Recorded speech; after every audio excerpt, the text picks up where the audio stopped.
وَهُوَ الْقَاهِرُ فَوْقَ عِبَادِهِ وَيُرْسِلُ عَلَيْكُمْ حَافِظًا۔ اللہ تبارک و تعالیٰ اس آیت مبارکہ میں حضرت انسان کے نامہ اعمال کے متعلق بیان فرما رہا ہے کہ اللہ تبارک و تعالیٰ نے ہر انسان کے ساتھ 2 فرشتے مقرر کیے ہیں، اور جب اللہ تبارک و تعالیٰ کی طرف سے کسی کو موت آ جاتی ہے تو ہمارا فرشتہ روح قبض کر دیتا ہے اور اس میں وہ کوتاہی نہیں کرتا، پھر اللہ ہی کی طرف سب کو لوٹایا جائے گا۔ ہمارا مولا وہ حق ہے۔ اللہ فرما رہا ہے، نبی علیہ السلام فرماتے ہیں خبردار حکم اللہ کا ہی ہے اور اللہ بہت جلد حساب لینے والا ہے۔ کرامن کاتبین 2 فرشتے ہیں۔ حدیث میں آتا ہے کہ دائیں طرف کا فرشتہ نیکیاں لکھتا ہے، بائیں طرف کا فرشتہ گناہ لکھتا ہے۔ جب بائیں طرف کا فرشتہ گناہ لکھنے لگتا ہے تو دائیں طرف والا فرشتہ اس کو کہتا ہے ٹھہر جائے، ابھی اس کا گناہ نہ لکھنا، کیا پتہ یہ اپنے گناہ کرنے سے بعد آ جائے۔ تو فرشتہ اس کو روک لیتا ہے، لیکن اگر وہ گناہ کر بیٹھتا ہے تو فرشتہ کہتا ہے اب اس کا 1 گناہ لکھ، زیادہ نہ لکھنا۔ حدیث میں آتا ہے نبی علیہ السلام نے فرمایا انسان جب نیکی کا ارادہ کر لیتا ہے تو کرامن کاتبین جو دائیں فرشتہ ہے وہ اس کے ارادے کی وجہ سے 1 نیکی لکھ لیتا ہے، لیکن جب وہ نیکی کر لیتا ہے تو دایاں فرشتہ اس 1 نیکی کے بدلے اس کی 10 نیکیاں درج فرماتا ہے۔ اب یہاں پہ قانون تو یہی ہونا چاہیے تھا نا کہ اگر کوئی گناہ کرے تو 10 گناہ لکھے جائیں، لیکن جب بندہ گناہ کرنے لگتا ہے ادھر نیت کی تو نیکی درج ہو گئی، عمل کیا تو 10 نیکیاں ملی، ادھر اس برے کام کی نیت کی، حدیث میں آتا ہے کہ اس نے برائی کی نیت کی، فرشتہ لکھنے لگتا ہے تو دائیں طرف والا فرشتہ کہتا ہے ابھی اس کو ٹائم دو، موقع دو، شاید یہ گناہ نہ کرے۔ اگر گناہ کر بیٹھے تو پھر فرشتہ کہتا ہے چلو اب اس کا 1 گناہ لکھو۔ دائیں طرف والا فرشتہ محافظ جو ہے وہ 10 گناہ نہیں لکھنے دیتا، وہ 1 ہی گناہ لکھتا ہے۔ ادھر نیکی 1 ہے، اللہ بدلے میں 10 نیکیاں عطا فرماتا ہے۔ فرشتہ 10 لکھواتا ہے اور ادھر 1 لکھواتا ہے۔ پھر حدیث میں آتا ہے کہ انسان کے محافظ 5 فرشتے ہیں، 2 دن کے فرشتے ہیں، 2 رات کے فرشتے ہیں۔ دن والے چلے جاتے ہیں تو رات والے آ جاتے ہیں، رات والے چلے جاتے ہیں تو دن والے آ جاتے ہیں، لیکن 1 فرشتہ ایسا ہے جو کبھی بھی انسان سے جدا نہیں ہوتا، 24 گھنٹے سروس وہ پکا ہی ساتھ رہتا ہے۔ 5 فرشتے انسان کے ساتھ۔ قرآن میں ہم نے پڑھا 2 فرشتے کرامن کاتبین ہے، لکھنے والے، دونوں معزز ہیں۔ اور پھر حدیث میں آتا ہے نبی علیہ السلام نے ارشاد فرمایا، یہ کل ہم نے حدیث پڑھ لی تھی، آج کے سبق کے ساتھ یہ اٹیچ ہے۔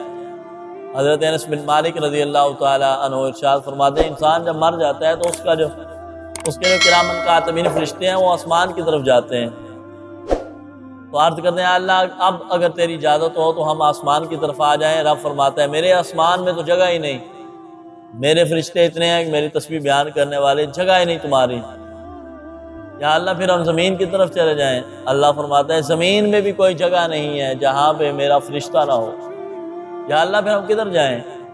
رب تعالیٰ فرماتا ہے وہ جو بندہ دنیا سے گیا نا اس کی قبر پر چلے جاؤ، قیامت تک اس کی قبر پر کھڑے رہو، سبحان اللہ، الحمدللہ، اللہ اکبر، لا الہ الا اللہ پڑھتے رہو تاکہ میرے بندے کے نامہ اعمال میں نیکیوں میں اضافہ ہوتا رہے۔ رب کتنا غفور اور رحیم ہے۔ تو یہ حدیث مبارکہ میں آیا، لیکن یاد رکھیں دوسری جگہ آتا ہے نبی علیہ السلام نے ارشاد فرمایا بندہ فرشتے جو ہے ایک فرشتہ بندے کے اعمال کو لے کر آسمان کی طرف چڑھتا ہے اور پورے آسمان میں اس کے اعمال کو سیر کرواتا ہے۔ جب وہ اللہ کی بارگاہ میں پہنچنے لگتا ہے رب فرماتا ہے اے میرے فرشتے اس بندے نے جو عمل کیا تھا میری رضا کے لیے نہیں کیا تھا، اس کا عمل میرے رضا کے اخلاص سے خالی تھا، کہ دنیا کے لیے عمل کرتا تھا، لہذا اس کے عمل کو دوزخ میں سجین کے اندر ڈال دیا۔ ایک اور فرشتہ بندے کے نامہ اعمال کو لے کے چڑھتا ہے آسمانوں کی طرف، وہ چڑھتا ہے یہاں تک کہ اس کے اعمال کو پورے آسمان میں سیر کرواتا ہے۔ جب وہ رب کی بارگاہ میں پہنچنے لگتا ہے رب فرماتا ہے اس کے اعمال کو میرے پاس لے آؤ، کیونکہ اس نے جو بھی عمل کیا اخلاص کے ساتھ میری رضا کے لیے کیا، لوگوں کے لیے نہیں کیا، لہذا اس کو جنت میں اعلیٰ علیین کی جگہ جو ہے نا وہاں اس کے اعمال کو جگہ عطا فرماؤ۔ اعلیٰ علیین، پتہ لگا عمل میں اخلاص شرط ہے۔ اگر عمل میں ریاکاری ہے تو عمل ضائع ہے، وہ عمل آسمانوں پہ نہیں پہنچے گا، اللہ کی بارگاہ میں نہیں پہنچے گا۔ اگر عمل میں دنیا داری ہے، ریاکاری ہے، تو پھر عمل نیچے ہی رہے گا، اللہ کی بارگاہ میں نہیں پہنچے گا۔ اگر عمل میں اخلاص ہے اور رضا الہی ہے، صرف مقصد اللہ کی رضا کو حاصل کرنا ہے اور اخلاص کے ساتھ، تو تب وہ ہمارا نیک عمل اللہ کی بارگاہ میں قابل قبول ہے، وہ جنتوں میں عمل جائے گا اور وہی ہمیں بھی جنت میں لے کے جائے گا۔ اور پھر حدیث مبارکہ میں آتا ہے، حضرت عدی بن حاتم فرماتے ہیں، نبی علیہ السلام نے فرمایا قیامت کے دن کچھ لوگوں کو جنت میں جانے کا حکم دے دیا جائے گا، حتیٰ کہ وہ جنت کے قریب ہوں گے، جنت کی خوشبو سونگیں گے، جنت کے محلوں کے جو محلات ہیں ان کو دیکھیں گے، اور ان چیزوں کو بھی دیکھیں گے جو اللہ تعالیٰ نے جنتیوں کے لیے نعمتیں تیار کر رکھی ہیں۔ جنت کے بالکل قریب پاس پہنچ جائیں گے، پیچھے سے ایک فرشتے کی ندا آئے گی، ان کو روک لو، یہاں پہ جنت میں نہیں جانے دیا، پکڑ لو، یہیں گرفتار کر لو، جنت میں نہیں جانے دینا۔ وہ بندے عرض کریں گے، یا اللہ اگر تو ہمیں جنت کی نعمتیں، باغات اور جنت کے محلات اور یہ نہریں اور حوران غلمان اور یہ آسائشیں اور جنت کا حسن، یا اللہ اگر تو ہمیں نہ دکھاتا تو آج ہمیں دوزخ میں جانے میں اتنی تکلیف نہ ہوتی، لیکن یا اللہ اب تو ہمیں بڑی تکلیف ہو رہی ہے، بہت زیادہ آج دکھ ہو رہا ہے اور تکلیف ہو رہی ہے، ہمیں جنت کے نظارے یاد آ رہے ہیں۔ رب تعالیٰ فرمائے گا، جب تم خلوت میں ہوتے تھے، خلوت میں علیحدگی میں ہوتے تھے، تم میرے ساتھ مقابلہ کرتے تھے، گناہ کرتے تھے، اور جب تم لوگوں کے سامنے ہوتے تھے تو عاجزی کرتے تھے، نیک بنتے تھے، تم لوگوں کے دکھاوے کے لیے کام کرتے تھے، تم لوگوں سے ڈرتے تھے، مجھ سے نہیں ڈرتے، تم لوگوں کو بزرگ جانتے تھے، مجھے بڑا نہیں جانتے تھے۔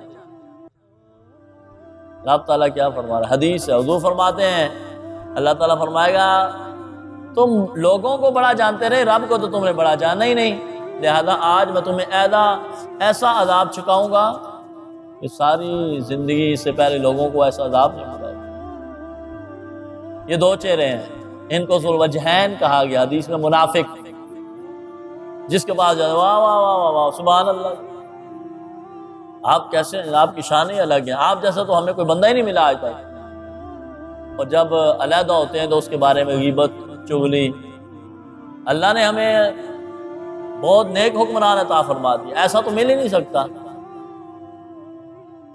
لیکن جب علیحدہ ہوتے ہیں تو اس کے بارے میں کہتے ہیں کہ یہ زانی ہے، یہ شرابی ہے، یہ کبابی ہے، حقیقتاً اس کے اندر یہ چیزیں پائی جا رہی ہیں، لیکن اگر یہ چیز اس کے منہ پہ کہی جائے تو پھر اس کو سمجھ لگے کہ مجھے کسی نے آئینہ دکھایا۔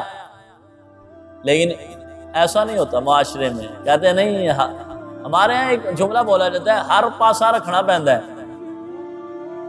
ہر پاسا رکھنا پیندا ہے، دنیا داری ہے، چلنا پیندا ہے۔ نہیں، دنیا داری انہی کی کامیاب ہے جنہوں نے دین سیکھا ہے۔ حضور نبی علیہ السلام دنیا دار نہیں تھے، حضور دنیا کے معاملات نہیں کرتے تھے، حضور نے بزنس نہیں کیا، نبی علیہ السلام نے تجارت نہیں کی، 12 سال کی عمر میں پہلی تجارت ہے، چچا کے ساتھ ملک شام ابو طالب کے ساتھ نہیں ہے، تجارت کی ہے، 12 سال کی عمر میں حضور تاجر ہیں، سب سے بہترین۔ اما خدیجۃ الکبریٰ تاجرہ نہیں، بہت بڑی تاجرہ۔ امام صاحب نے کام نہیں کیا، امام اعظم حنیفہ نے کپڑے کا کاروبار کیا، انبیاء نے کام نہیں کیے، انبیاء کے پیشے ہیں، یہ جو آج پیشے ہیں یہ انبیاء کی سنت ہے۔ کوئی کھیتی باڑی کر رہا ہے، کوئی درزی ہے، یہ جو سارے کام ہیں یہ انبیاء کے پیشوں سے چلے، وہاں سے سنت بنی اور یہاں پہ پیشے ہو گئے۔ تو کیا آیا، انہوں نے دنیا داری میں رہ کے دین کو چھوڑ دیا، انہوں نے دنیا داری کو دین داری کے مطابق چلایا ہے، ہم دین کو دنیا کے مطابق چلاتے ہیں۔ اس وجہ سے معاشرے میں جو ہے ہر طرف قلت، ہر طرف ذلت، ہر طرف رسوائی، ہر طرف بے حیائی، ہر طرف بے برکتی، ہر طرف فحاشی ہے، کیونکہ ہم نے دین کو چھوڑ دیا۔ لوگ سمجھتے ہیں یہ ایک الگ چیپٹر ہے، دنیا ایک الگ چیپٹر ہے، نہیں، دین اور دنیا ایک ہے۔ جس نے دین پڑھا ہوگا وہ دنیا میں رہے گا، وہ دنیا میں صحیح معاملات کو نپٹائے گا، اس کو پتا ہوگا ماں کا رشتہ کیا ہوتا ہے، بہن کا رشتہ کیا ہوتا ہے، بیوی کا رشتہ کیا ہوتا ہے، بیٹی کا رشتہ کیا ہوتا ہے، اس کو پتا ہوگا ساس سسر کا رشتہ کیا ہوتا ہے، دیور دیورانی کے رشتے کیا ہوتے ہیں، سالی کے رشتے کیا ہوتے ہیں، سالے کے رشتے کیا ہوتے ہیں۔ پھر میں نے ان میں کس لمٹ میں ان کے ساتھ رہنا ہے۔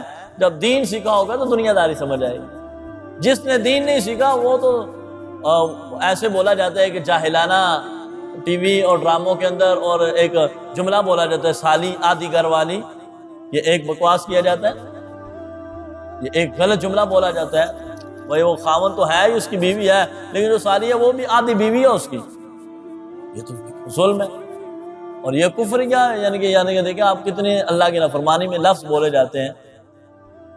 یہ کیوں ہوا؟ جب انہوں نے دین نہیں پڑھا۔ جب انہوں نے دین پڑھا ہوتا تو ان کو پتا ہوتا کہ اگر کوئی بندہ شادی شدہ ہے، اس کے 4 بچے ہو گئے، اور اگر اس نے اپنی ساس کو اس نے شہوت کی نگاہ سے دیکھا اور اس نے اس کو شہوت کے ساتھ چھو لیا، اس کے بال شہوت کے ساتھ اس کی ساس کے اس کے جسم کے ساتھ ٹچ ہو گئے، اس کی بیوی ہمیشہ کے لیے اس پر حرام ہو جائے گی، طلاق ہو جائے گی۔ حرمت مصاہرت ہے، نہیں پتا۔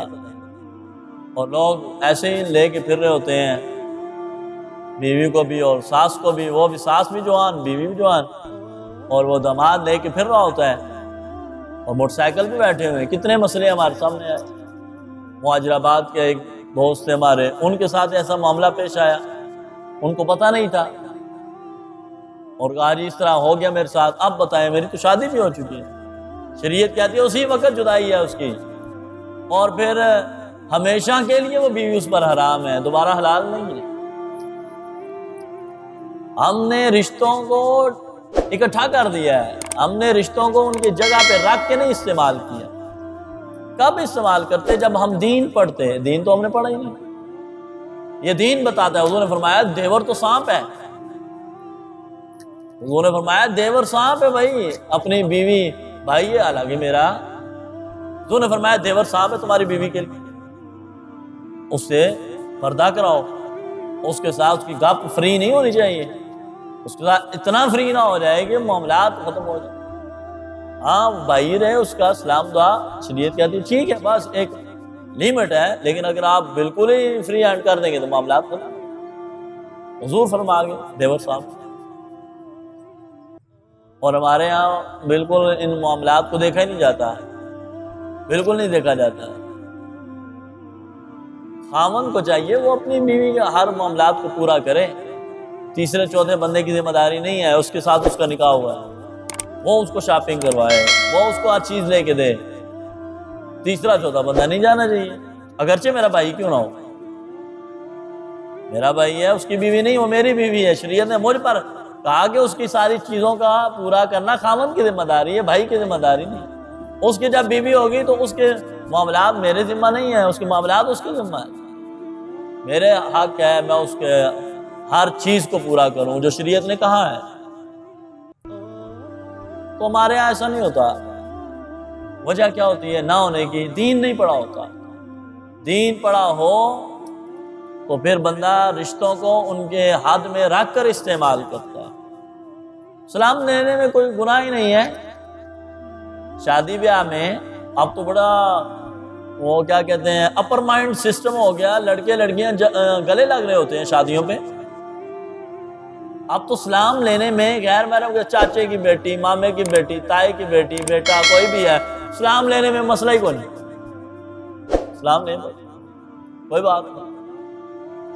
دیکھا دیکھی انہوں نے ہندوؤں کو دیکھا، سکھوں کو دیکھا، یہودیوں کو دیکھا، ان کو دیکھا، وہ ایسے ایسے فیشن اپناتے ہیں، وہ منتقل ہماری نسل میں جو ٹی وی ڈراموں میں دیکھتے ہیں، وہ گھروں میں شادیوں پہ وہ سارے کام کر رہے ہوتے ہیں۔ پھر کہتے ہیں لڑکی وسیع نہیں، سال نہیں گزرا تو طلاق ہو گئی۔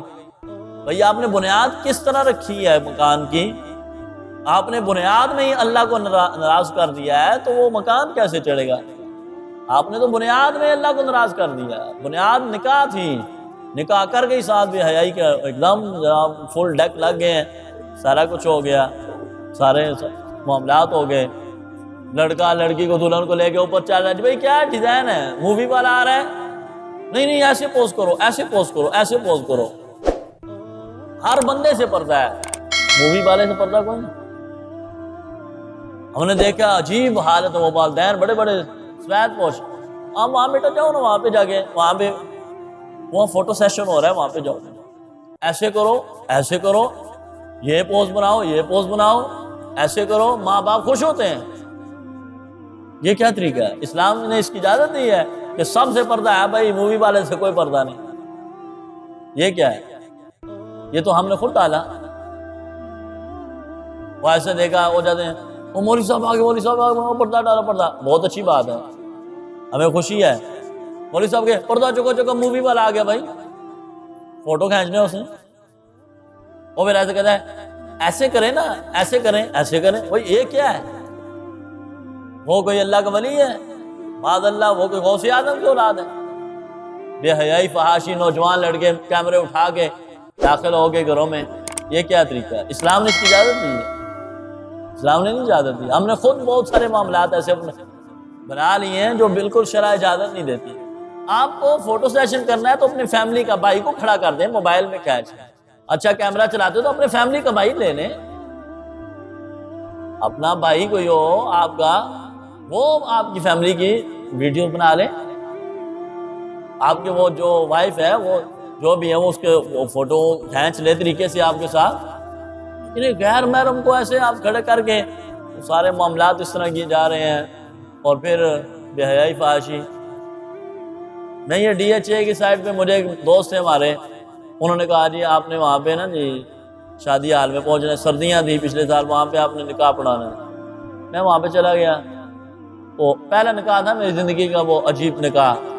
میں گیا ہوں وہاں پہ، باراتی روٹی شوٹی کھا رہے ہیں سارے، کھانا شانا بوفے سسٹم تھا ان کا، وہ سارے کھانا کھا رہے ہیں. کسی کو نہیں پتا بھائی نکاح ہونا ہے. دولہا اسٹیج پہ بیٹھا ہے، اس کا والد بیٹھا ہے، ایک میں بیٹھا ہوں، ایک آدھا اور بندہ بیٹھا ہوگا.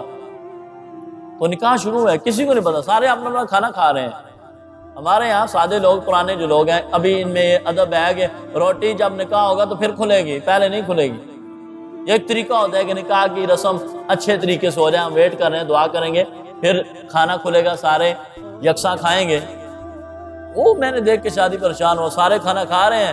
مولوی صاحب نکاح شروع کرو. میں نے نکاح پڑھا دیا.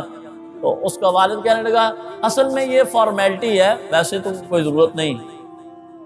میں نے کہا یہ بہت اچھی بات کی ہے، نہ بھی ہوتا تو کام تو پہلے جاری تھا، کھانا تو تسی کھا رہے ہو، تو منڈا کڑی انجی لے جاندہ ہے، فارمیلٹی ہے نا. اب یہ فارمیلٹی کے لفظ اسے نہیں پتا کہ کیا وہ بول گیا. انہوں نے سمجھا مولوی کو یہاں جاہل بیٹھا سامنے فارمیلٹی بول دی. فارمیلٹی کا مطلب کیا ہوتا ہے؟ ویسے ہم یعنی کہ ایک رسمن یہ ڈرامہ کر رہے ہیں، ضرورت نہیں تھی اس کی، فارمیلٹی ہے، اس کو تو پورا کرنا پڑے گا. اس کا والد کہہ رہے ہیں. یہ کیا ہے؟ یہ جہالت ہے. لوگ اتنے کفر میں آگے نکلے ہیں حضرت، اور دین اور دنیا میں فرق نہیں رہا. ایسے انہوں نے دین کو بھی جناب ایسے معاذ اللہ استعمال ہی نہیں کیا، دین کو، اسلام کو دین کے مطابق وہ چل ہی نہیں رہے. تو اس وجہ سے نبی علیہ السلام نے کیا ارشاد فرمایا، جس کا عمل جو ہے اس میں اخلاص نہیں ہوگا وہ دوزخ میں عمل ڈال دیا جائے گا، اور جس کے عمل میں اللہ کی رضا شامل نہیں ہوگی وہ دوزخ میں ڈال دیا جائے گا. جس کا عمل تھوڑا، اخلاص زیادہ. جیسے ہمارے بڑے بڑے رکھا دے پتر ہے، پہلے علم اس طرح ہوتا تھی جس طرح آٹے وچ نمک برابر. پہلے علم ہوتا تھا جیسے آٹا گوندتے مائیاں وہ ایک پرات میں تو نمک تھوڑا ہی ڈالا جاتا ہے. پہلے پتر علم ہوتا سی آٹے وچ نمک برابر تے عمل ہوتا سی آٹے برابر. اب علم آ گیا آٹے کے برابر اور عمل آ گیا نمک کے برابر. اب ایسے ہو، اب علم ہے جس کو مارے گا یہ ایجوکیشن حاصل کر رہا ہے، یہ ایجوکیشن حاصل کر رہا ہے، اس نے یہ بھی کر لیا ہے، اس نے ٹرپل ایم اے کر لیا ہے، یہ ماسٹر لیول کا یہ وہ کر لیا ہے، لیکن اس کو ابھی تک وضو کا طریقہ نہیں آتا، غسل کا طریقہ نہیں آتا، اس کو یہ ہم بستری کے مسائل کا نہیں پتا، میاں بیوی کے مسائل کیا ہے نہیں پتا. اور ان کو یہ نہیں پتا جو خاص دنوں میں کوئی بندہ اگر اپنی بیوی کے پاس چلا جاتا ہے، حضور نے فرمایا اگر اس سے حمل ٹھہر جائے تو وہ بچہ زانی پیدا ہو، پتہ ہی نہیں ہوتا. خاص دنوں میں اگر کوئی اپنی بیوی کے پاس چلا گیا اور اس سے حمل ٹھہر گیا، حضور نے فرمایا وہ زانی ہے، وہ نسل زانی پیدا ہوگی. تو پتہ ہی نہیں ہے، کہ ہمیں تو پتہ ہی نہیں تھا بھائی، پتہ کرنا تھا نا، یہ آپ کو فرض تھا، مولوی صاحب کے اوپر تو نہیں پتہ تھا آپ کو کون سی بیماری ہے، آپ کو کون سی دوائی دینی ہے، یہ تو آپ کو پتہ ہے مجھے یہ بیماری ہے، میں نے اس ڈاکٹر کے پاس جانا ہے، جس طرح کی بیماری ہو اس طرح کا ڈاکٹر ہے، آپ کو پوچھنا تھا، یہ آپ کے اوپر فرض ہے۔ ہمارے اوپر یہی ہے کہ ہم آپ کو کہیں ہم حاضر ہیں، جو مسئلہ آپ نے پوچھنا ہے وہ پوچھیں۔ تو خیر دیکھیں ترجمہ اللہ تبارک و تعالیٰ کیا ارشاد فرما رہا ہے، وَهُوَ الْقَاهِرُ فَوْقَ عِبَادِهِ وَيُرْسِلُ عَلَيْكُمْ حَفَظًا۔ قاہر کا معنی ہوتا ہے غالب ہونا، اور وہ رب اپنے بندوں پر غالب ہے، وَيُرْسِلُ عَلَيْكُمْ حَفَظًا، اور وہ تم پر محافظ بھیجتا ہے۔ حفظہ میں نے محافظ فرشتے ہیں، حَتَّى إِذَا جَاءَ أَحَدَكُمُ الْمَوْتُ، یہاں تک کہ جب تم میں سے کسی کو موت آ جائے، توفته رسلنا، تو پھر اس کو کیا کرتے ہیں، ہمارے بھیجے ہوئے اس کی روح قبض کر لیتے ہیں۔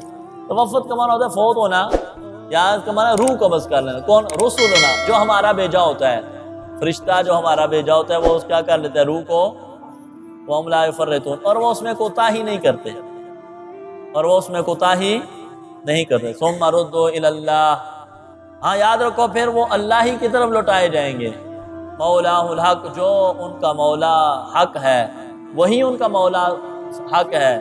الا لہ الحکم، اے حبیب بتا دیجئے خبردار، لہ الحکم، حکم اللہ ہی کا ہے، وہو اسرع الحاسبین، اور وہ جلد تم سے کیا لینے والا ہے، جلد حساب لینے والا۔ قل من ینجیکم من ظلمات البر والبحر تدعونہ تضرعا وخفیا، اے حبیب فرما دیجئے کون ہے وہ جو تم کو خشکی اور سمندروں کے میں تاریکیوں سے تمہیں نجات دیتا ہے، تدعونہ تضرعا وخفیا، تم اس کو پکارتے ہو عاجزی سے، وخفیا، اور چپکے چپکے تم اس کو پکارتے ہو۔ لئن انجانا من هذه لنکونن من الشاکرین، اگر وہ ہمیں اس مصیبت سے بچا لیں اللہ تعالیٰ، تو ہم ضرور کیا ہو جائیں گے، شکر کرنے والوں میں سے ہوں گے۔ اللہ تبارک و تعالیٰ آگے فرما رہے، اے حبیب ان لوگوں سے فرما دیجئے، اللہ ینجیکم منہا ومن کل کرب ثم انتم تشرکون، اللہ ہی تو ہے جو تمہیں نجات دیتا ہے، اور من کل کرب، اور ہر مصیبت سے نجات دیتا ہے، ثم انتم تشرکون، پھر تم شرک کرتے ہو، پھر بھی تم غیروں کی پوجا کرتے ہو۔